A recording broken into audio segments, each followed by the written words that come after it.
Welcome to Motivated to Lead podcast, helping you become a better leader.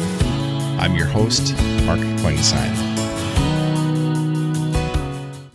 Hi, everyone. Thanks again for joining us for our podcast this week. My name is Mark Klingsheim with SEMA Partners. Each week, we interview leaders and they share lessons learned from their careers. Our goal is to help you become a better leader. This week, we're going to be talking with David Kuraguntla, who is the co-founder and CEO of Alio Medical, a company that's reinventing the management of chronic disease. Dave has a great personal story. He had a career in the Air Force and went on to medical school. And he's got some great leadership lessons that he's learned. I think it'll be helpful to you. Looking forward to today's conversation with Dave.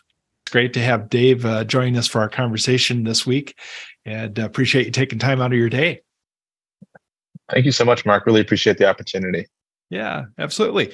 Well, I'd love to hear your story, your career story, and kind of take us back and tell us a little bit about how that you kind of went on your journey as far as to where you are today. Absolutely. So it's been certainly an incredible ride. I think something that didn't know that entrepreneurship was, for me, if you will, but certainly was very intrigued, I will say, with what was beyond the art of just practicing medicine. So ended up going to medical school, was headed off to a surgical residency, had a chance to see the patient problem firsthand, decided to team up with my co-founder, who, interestingly enough, we met on a Little League baseball team almost 30 some odd years ago. And so he has a great background in both computer engineering and a PhD in biomed engineering. And I had a chance to see from afar his first startup that was in the wound care space. And it became, it was acquired and had a chance to then thought, okay, I've seen this problem. Maybe there's an opportunity to dig into this problem, take a year, hand it over at some point, a year in, and go back to practicing medicine. But certainly got really excited by the impact and I think the scale that one can have. I think for me, it was a little bit of, okay, I can do certain number of procedures per year as a surgeon, but potentially the impact that could be had by bringing something innovative to market could be much greater. And what would that mean if we did so? And that was exciting to be able to pursue and got us to where we are today. So really, really been an interesting, eclectic journey that I think along the way. Yeah. Well, I'd love to talk a little bit about your company and what you're doing in your space, but I always ask this question, most every guest, if you're able to spin back time and talk to that 22-year-old Dave, what advice would you give him? You hear a lot about following your passions, right? Mm-hmm. I think in many ways, learning that it's okay to explore, perhaps more than giving yourself permission to explore. And what I mean by that for me was in medical school, from my first rotation, which was supposed to be which wasn't family practice, but we had a little bit of a later start to the clinic I worked in, and very kindly the clinician let me go hang out in the OR starting at 6 a.m. and I would get a chance to go see these patients and sometimes see the full journey of seeing them in clinic, what went wrong, seeing the procedure done. And for me, it actually instilled a little bit of the cycle. It wasn't just I'm in clinic all day, right? It was definitely an opportunity. But what was intriguing even within the OR for me was all the tools, right? I'd be the kid before and after, if you will, a procedure, asking the scrub tech what this tool was, what that tool was. There'd often be a device rep in the room, and it would be, okay, why is it different? Why are you here? I didn't really understand how everything worked or how they got there. But by learning that, really understood that, wow, that was the part that was so exciting to me. Sure, once again, the art is exciting and incredibly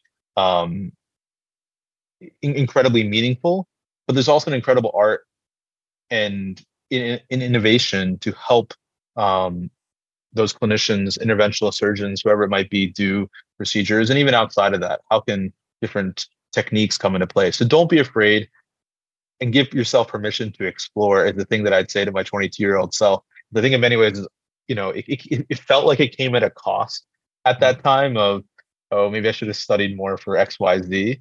And in many ways, it allowed me to learn a lot, and it was quite frankly preparing me for what I do today. Right.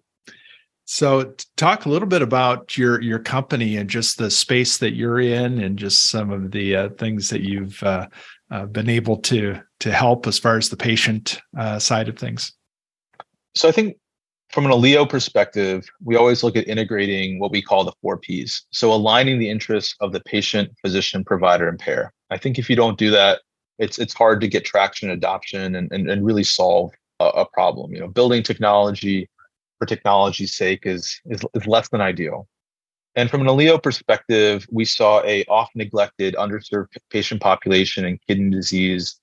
One that if you look at the historic way that we've tackled the problem, especially that last step or that end stage kidney disease patient, it's only 1% of the Medicare population, but almost 10% of the cost. Hmm. And we haven't really had a lot of room for innovation because it's all been driven by a bundle that's given for when you provide dialysis. Providing dialysis has been the economic driver rather than helping the patient be the best that they can be with given where they are today. And I think that's the approach that Alio took, which is what are the key metrics that really matter in keeping these patients out of the hospital or optimizing the drugs that they receive and helping them live their best lives. And so Alio is a end-to-end remote patient monitoring platform. We get your basic vitals like any good RPM company should do. But where we saw a specific value is in getting metrics like hemoglobin hematocrit, which can help you manage and titrate patients. They're often anemic, so managing the drugs for that is important and very expensive. Sure. And then also in terms of becoming the world's first company to be able to do potassium non-invasively was very exciting. Having that be too high or too low can lead to a heart rhythm abnormality, ICU stay, potential death. And so being able to avoid that is obviously, once again, very meaningful, certainly for the patient, but along the entire value chain. That's where we've started. We've got some exciting additions in terms of metrics that we're expecting to bring on over the course of the next 24 months or so in terms of hemodynamics, things like blood pressure. Looking at flow within that access even more is certainly important. And expanding this beyond your ESKD patient to your CKD and then your heart failure patient over the next couple years as well is what is keeping us excited to keep pushing the ball forward. Yeah. Well, you've your background, and kind of go back to your kind of the military, your Air Force experience. Talk a little bit about some of the leadership lessons that you learned through that experience. It seems like a number of the CEOs I've talked to over the years, a lot of them have that in their background, and they brought some of those leadership skills. And talk a little bit about that. I think you certainly, that's one of the things that they're looking for, right? And I think it's something that is, where do you learn some of those key tools and techniques? And I probably don't do them as much justice as I should, but sometimes I often find myself relying on those or asking some of the different leaders that we've seen come through that sphere, what are the leadership lessons, right? It is something that they spent a lot of time working on. And I think that's actually probably the biggest lesson that I learned, which is growing your leadership team takes a lot of time.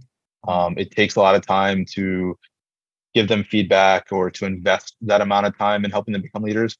There's a lot of great technologists. There's a lot of great clinical or R&D or reimbursement. But then how do you create the next set of leaders that can go on to effectively be the CEOs of their own departments, if you will, is certainly important. I can probably do a lot better, but from that perspective, it's always a good reminder in the back of your head that it does take a lot of time to build good leaders, and that should not be ignored when you think about your calendar.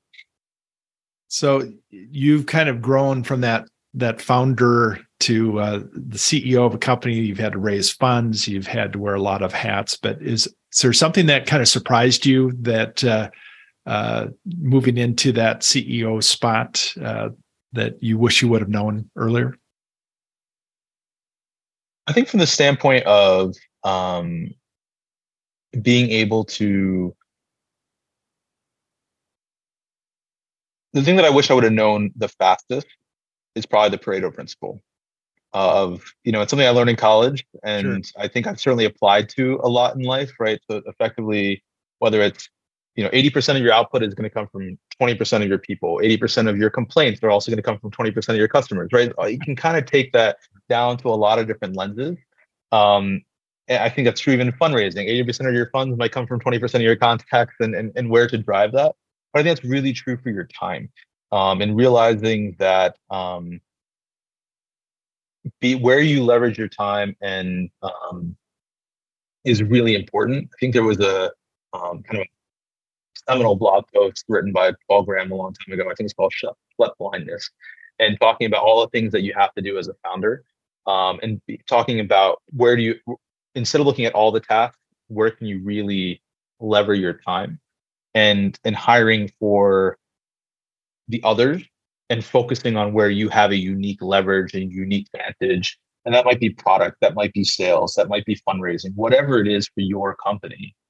Realizing that that's going to be, if you spend a lot of time there and drive an outsized effort, you can likely find a partner, or someone on your team to take on those other tasks. So I wish I would have maybe hired for some of that, instead of just hiring for the rest of the team. Maybe hiring for, hey, I'm not that good at this. You certainly are going to have weaknesses, but hire a little bit for your weaknesses a little faster, and then focus on where I can have an outsized impact, is something that I wish, even though I kind of knew that principle, I wish I would have embraced it faster. And I think there are certainly lots of folks that are smarter than me. So why not find them to go do the thing that they're really smart at and can have an outsized impact on? It's certainly very important to allow them the freedom to do so. So you've gone through the process of founding a company and kind of building that first executive team, and helping kind of navigate that.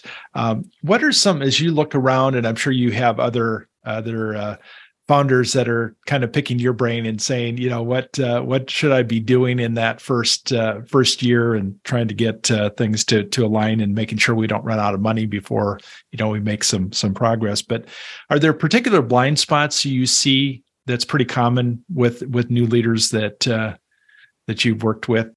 If I had to summarize it, I would say be ruthless in killing risk. So I think a lot of folks will, in many ways, at least see a lot of folks work from the left, if you will, of we've got to build this, to do a clinical study, then do this, then get regulatory, then we're going to commercialize. And it's very easy to build out, you can build a 5-year plan all day long, right? Sure. Yep. But I think if you look at it from the other direction of, I'm going to have this amount of funds, and make it, 75% of what you actually have in the bank, or 50%, constrain yourself in some way, constrain yourself with time or with funds, and say, okay, if I only had that, what are the things that I would absolutely ruthlessly kill to showcase that I'm worthy of getting another $1 million in my bank account to go kill the next things? And I think being able to show your investors that, showing your team that, showing your partners that, is certainly important. And I think it's something that folks can get enamored with, building the plan. And I'm going to do this, and we're going to do this over 5 years, and it's going to cost us, Y amount of money, and I'm the right person to do it. They often are the right person to do it, but I think they need to actually take a little bit of the lens of, if I didn't have all those resources, Right. how do I ruthlessly prove to people that I am deserving of your time, your money, your effort, whatever it might be, from those partners that you need to get to the next stage. So as far as keeping the team kind of aligned to the mission of what you're about, there's so many different directions, and it sounds like you've been given a lot of opportunity to treat different conditions and as a company. But how do you stay kind of focused as far as on doing the right things? What are some things that you've done as a team? Certainly getting folks together and making sure is really important. I think now in the era of remote work, it's easy to get siloed. I think being able to break bread, force people into a group, I think that coincides with the ruthlessly managing risk question as well. Do they all agree on what are the biggest risks? And if you can, in many ways, agree on that, then a lot of it falls together.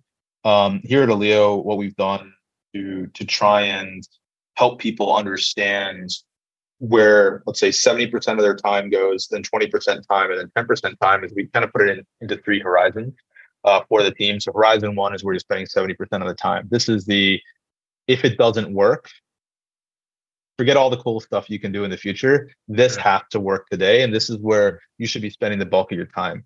And then being able to then describe what is in that horizon too. Here's what's coming up next. Maybe it's the next clearance, the next commercial milestone, whatever it might be. And then horizon 3 being a little bit more of, don't forget why you're here.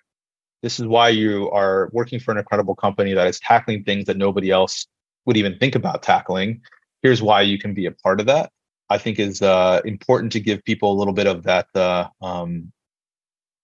excitement, especially within a startup. I always remember the and I'm paraphrasing here, but it's the Antoine Saint-Exupéry quote, which is about, don't teach people to row, you teach them to yearn for the endless sea.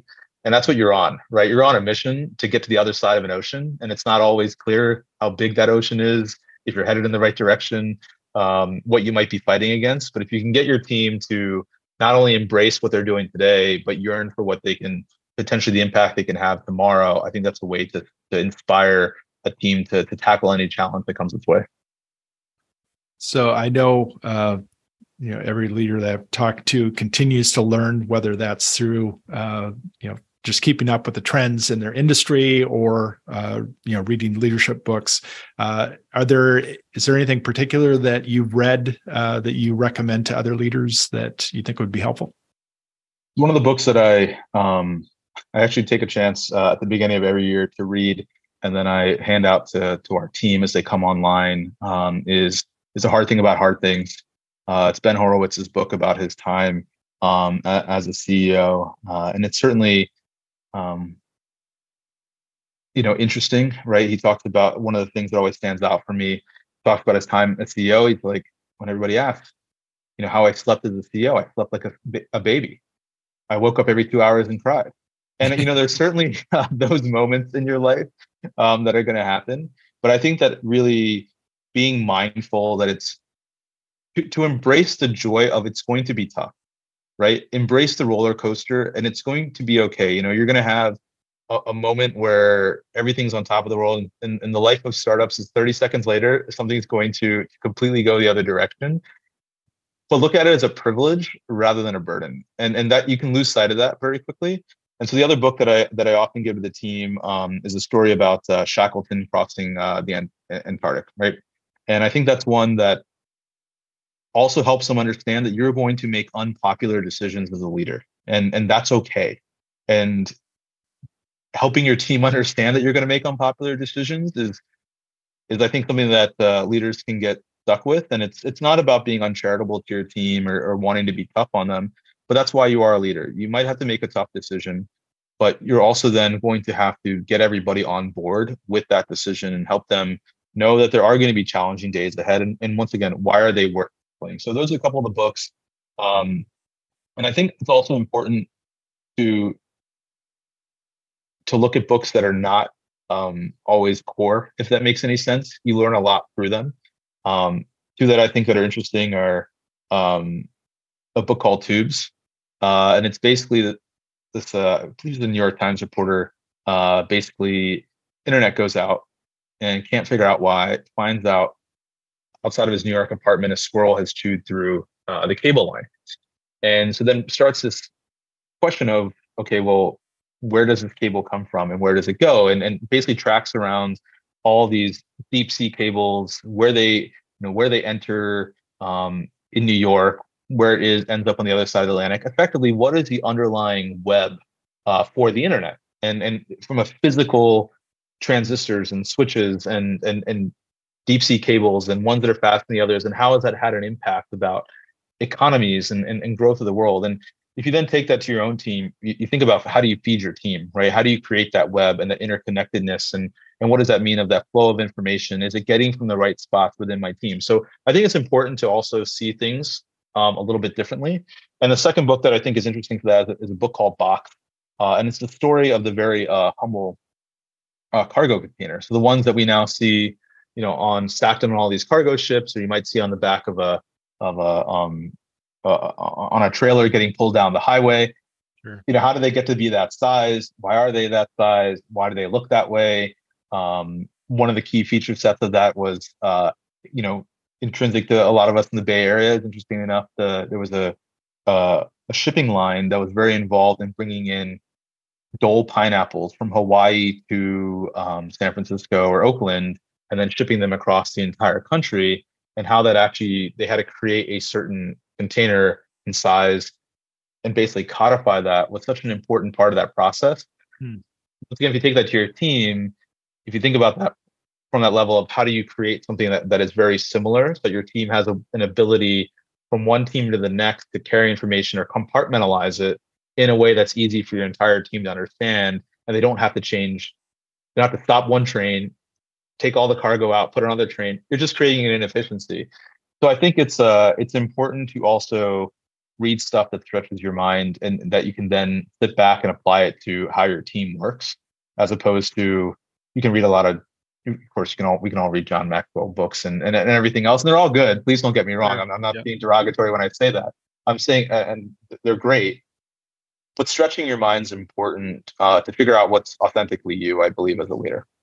Yeah, good stuff. Yeah, and some books that I haven't heard, so I'm gonna add those to my list. So outside of work, what do you like to do to recharge? So we've been blessed with a little girl that just turned 3. So certainly keeps you humble. Certainly puts a lot of priorities into focus, and so it's wonderful to get this chance to experience life through her eyes. It's certainly important. Otherwise, my team knows, and I might be alienating some of your listeners here, but my favorite football team is Liverpool. So from football in the global sense, if you will. So that's usually the 90 minutes of my week that is Dave's sacrosanct. Even if it's midweek, I'll try to sneak away to watch a game. The team kind of knows it's a good brain reset time for me, and we keep it a little sacrosanct on the calendar if we can, or Saturday mornings or whatever it turns out to be. So those are 2 things that certainly do allow me to kind of get a chance to get away and recharge, which is important. Yeah, great. What parting advice would you give a new or up and coming leader? You're going to manage people's expectations and their feelings a lot more than you realized. And that's going to become a big part. It's not, once again, the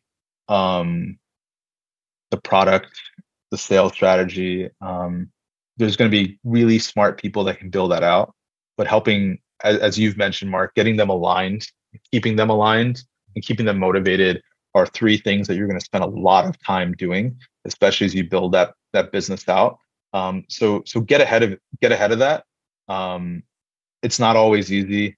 I can certainly attest to that. That it's much harder than you might think. It's also important to then be ready to scale yourself up. You don't know what the future holds. You can hope for an early exit, but it may be a very, very different outcome. You may need to be able to be willing to carry that company all the way past that. And so be ready to scale yourself up before that next inflection curve. Being ready for your next S curve is important for a leader. So managing people and then scaling yourself up are 2 things to get ahead of in terms of spending time for the next step of your career or journey with the company. Well, this has been a lot of fun, and I know this can be helpful for those that listen. And I'd wish you continued success in all that you're doing. And it's your company. It'll be exciting to see kind of what the next thing you tackle and helping more patients. And definitely appreciate your insights. Awesome. Thanks again so much, Mark. Really appreciate your time, and thanks for the opportunity to share a little bit of what we learned along the way. Thank you for listening to the Motivated to Lead podcast. Please subscribe on iTunes. You can also see a video version of this interview at motivatedtolead.com. This podcast is brought to you by SEMA Partners, helping you find your next great leader.